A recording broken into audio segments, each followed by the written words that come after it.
بسم اللہ الرحمن الرحیم۔ السلام علیکم۔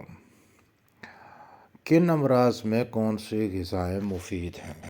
دست کی بیماری میں چاول، دہی، چھاچھ، کیلا استعمال کرتے رہنا مفید ہے۔ ایگزیما کی بیماری لاحق ہو جائے تو پالک، مولی کے پتے، پیاز، ٹماٹر، امرود اور پپیتا زیادہ استعمال کریں۔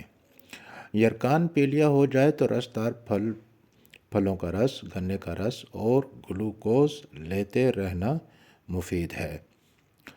بخار کے دوران دودھ، مونگ کی دال کا پانی، منقع سابودانہ اور موسمی استعمال کرتے رہنے سے بخار ٹھیک ہو جاتا ہے۔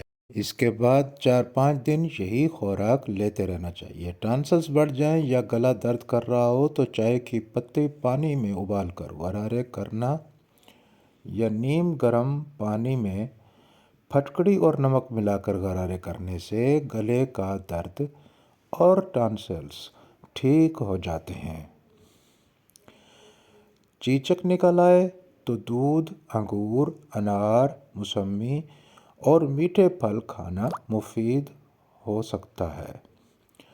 پتھری بن جائے تو موسم گرما میں پیدا ہونے والی سبزیاں اور پھل کھاتے رہنے سے پتھری نکل جاتی ہے۔